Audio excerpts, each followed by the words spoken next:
Good morning everyone. Today we'll be continuing our discussion about Borel sigma field. So yesterday we saw that there are 8 types of intervals and the minimal sigma field generated by any class of intervals would be called as Borel sigma field. So what we are claiming is minimal sigma field generated by any class of intervals is the same. And we proved it for one pair yesterday. So today let us prove for some other pair. Okay. So maybe let us consider the open intervals of the type AB, that is type 1, and maybe let us consider one infinite interval A to infinity. Okay, so my first type of intervals is this, second type of intervals is this. So let me call this as, okay, so C1 be collection of the intervals of type AB. So A less than B, AB both are in R, and C6 I think is collection of the intervals of the type A infinity where A is in R. Okay, so what I'll try to prove is the minimal sigma field generated by C1 is same as the minimal sigma field generated by C6. Okay, so I think I had given you homework to find the relationships between all types of intervals. So I hope you have done that because we are going to use it here. So let me start with one side. So again I have to prove this LHS is subset of RHS and vice versa. So first let us try to prove that sigma C1 is subset of sigma C6. Okay, so what do I need to do? I need to first prove that C1 is subset of sigma C6. Then automatically, because sigma C1 is the minimal sigma field, it would also be subset of sigma C6. So I want to prove C1 is subset of sigma C6 means I want to prove that the open interval AB can be written as unions or intersections or complements of the infinite interval closed A to open infinity. Okay, so how to do that? So closed A to open infinity interval looks something like this, and maybe I can consider B larger than A such that I have closed B to infinity, so it would be something like this. So if I take their difference, means if I take closed A to infinity intersection with complement of closed B to infinity where B is larger than A, how does it look like? So from closed A to infinity, I have to remove closed B to infinity. So I am left with open A then and closed A on left hand side. So I am left with this. Is it okay? Because B is gone and everything other than B is also gone because we are taking complement. So now what I want is open A. So what I can do? I can maybe consider, instead of this, I will consider A plus 1 by n and then take union over them. Okay, so let us do that. Okay, so let A1 in general an be defined as closed A plus 1 by n to infinity for every n. Okay, so we are defining a sequence of finite closed intervals. By the definition itself, we know that every an belongs to C6 because that is how my C6 class of intervals of type 6 is defined. Okay, so therefore union of ANs will belong to sigma C6 because sigma C6 is closed under countable union. Okay, unions of AN would belong to sigma C6. Okay, so what does it mean? Unions of ANs would be union of A plus 1 by n. So basically I'll get everything except A. So I have this belonging to sigma C6. Okay, is it okay? I have open A to infinity belonging to sigma C6. Now we also know that closed B to infinity is in C6 by definition for every B greater than A, and therefore complement of closed B to infinity, which would be complement would be minus infinity to open B. This belongs to sigma C6 because sigma C6 is closed under complementation. Okay. So now here I have one set from sigma C6, here I have another set from sigma C6, so their intersection must also be in sigma C6. Therefore A infinity intersected with my complement is minus infinity to B, so A infinity intersected with minus infinity to B is in sigma C6. So what we are left with is the open interval A to B, so we are saying that it is in sigma C6. Okay, open interval A to B is in sigma C6, so, and this is true for every B greater than A. Therefore the entire class of such open intervals is subset of sigma C6. And now if I take minimal sigma field generated by this class, because it is minimal, it has to be subset of any other sigma field which contains that class. So sigma C1 is subset of sigma C6. Is it okay? So we have proved one way. Now we have to prove the converse. That is, we have to prove sigma C6 is subset of sigma C1. So the next thing I need to prove is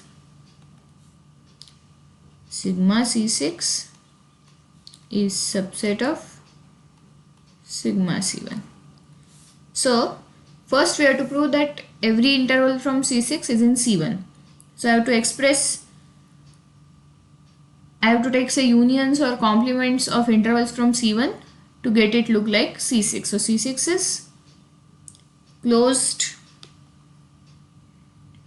C6 is closed A to infinity, and I have to reach to that via these open A's to B's. Now what I can do? First of all, I need to bring in infinity somehow. So maybe if I try something like this, an union over n going from 1 to infinity, so union over n greater than or equal to 1, this would become open A to infinity. But I don't want to stop at that, I want to bring in closed A, so I want A also. So maybe instead of A, I would start from A minus 1 by n to n. Okay. So every interval contains A. So when I take union, it is still going to be a problem because it would be A minus 1 to infinity, which is not what I want. I want A to infinity. So what else I can do?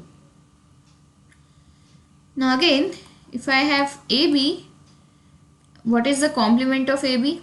Complement of AB is minus infinity to A closed union with closed B to infinity. This is the complement. Okay. Can I somehow use that? Think.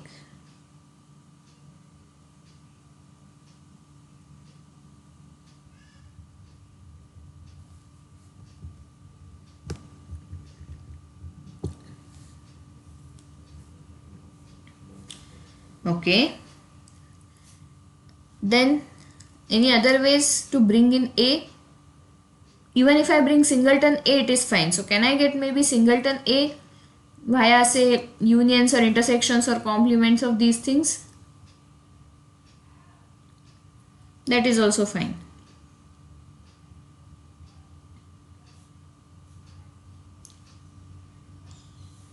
Again, small thing to be remembered is this minus infinity to A individual set, we don't know whether it belongs to the sigma C1, because what we know is this union is in sigma C1. Okay, and this is true for every A greater than B. Okay, so think what can be done. Okay, so let me go step by step. I hope you are following the thought process. So first, AN belongs to C1 for every A and for every N greater than A. Okay, therefore union over AN with N greater than or N strictly greater than A is in sigma of C1, because sigma C1 is a sigma field, it is closed under countable union. So this implies A infinity is in sigma C1 for every A. Okay, so in particular what I can do is, now I can define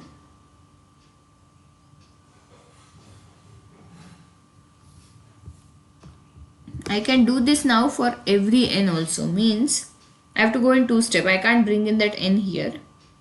So I can define now A1 as open A minus 1 to infinity, A2 as open A minus half to infinity, and AM as open A minus M to infinity, and so on.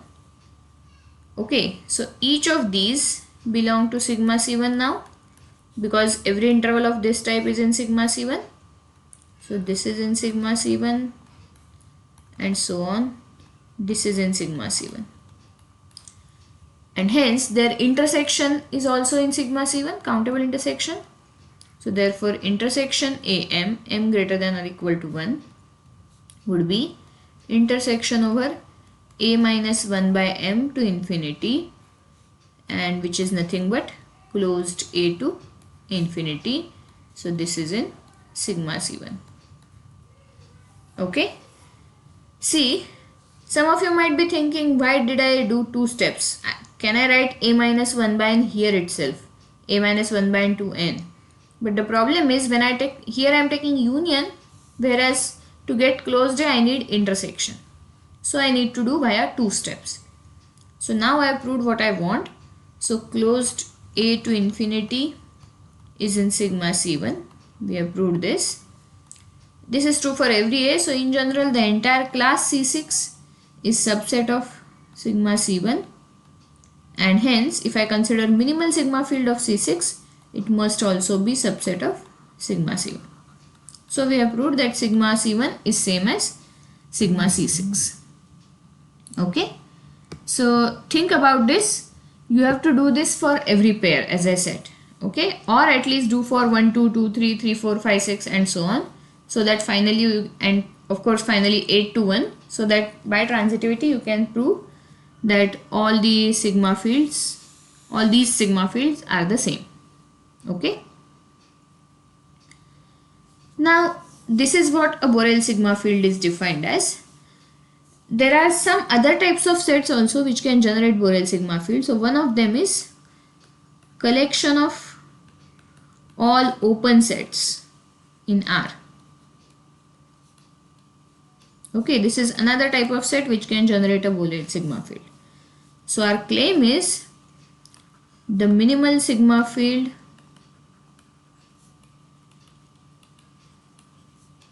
generated by the collection of all open sets in R is also a Borel sigma field. All open sets in R is also a Borel sigma field. Okay. So let script O be collection of all open sets in R. Collection of all open subsets of R. Ideally I should write open subsets of R. Open sets in R is wrong. So collection of all open subsets of R. Okay. So O is collection of all open subsets of R. and let I, script I, be collection of all open intervals in R. Okay, so what is the relationship between O and I? Every open interval is an open set. So what I know is script I is subset of script O. Okay, every open interval is an open set. So script I is subset of script O, and therefore sigma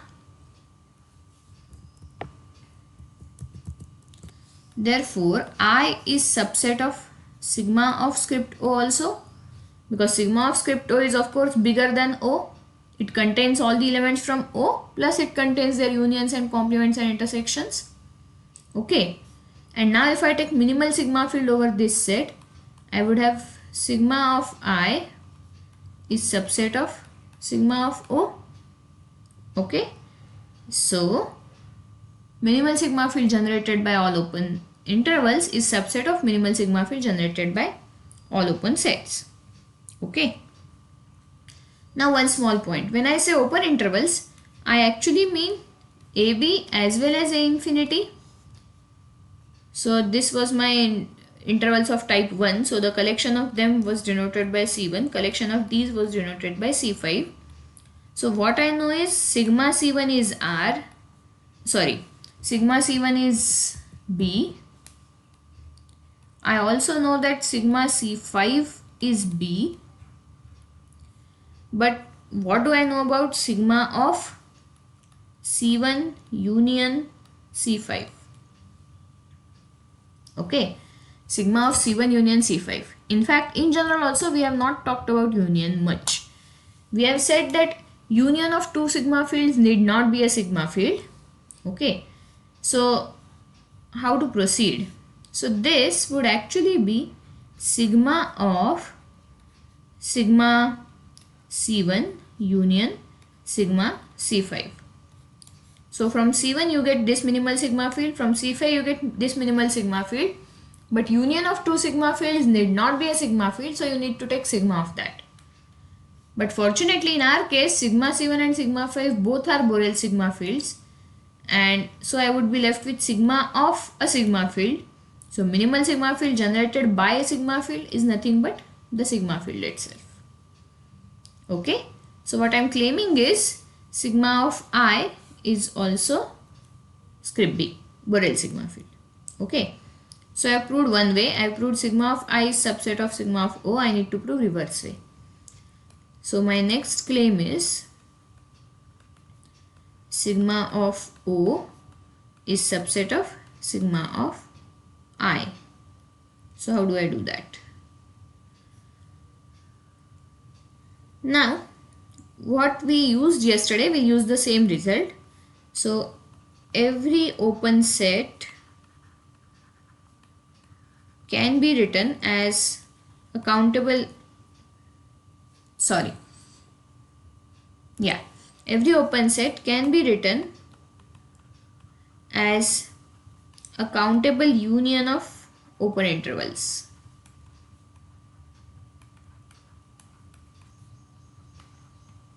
Okay, every open set can be written as countable union of open intervals. So what I know is, let O belong to script O. So O is some open set. So O can be written as union of INs where every IN belongs to script I. Okay, I am just translating this sentence into mathematical or notational form. Every open set can be written as a countable union of open intervals. So I have this. And now, what does it mean? It means that O would belong to sigma of script I, because it can be expressed as union of sets from script I. And this is true for every O. So entire script O is subset of sigma of script I.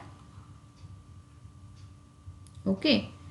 And again, if I consider minimal sigma field, I would get sigma of script O is subset of sigma of script I.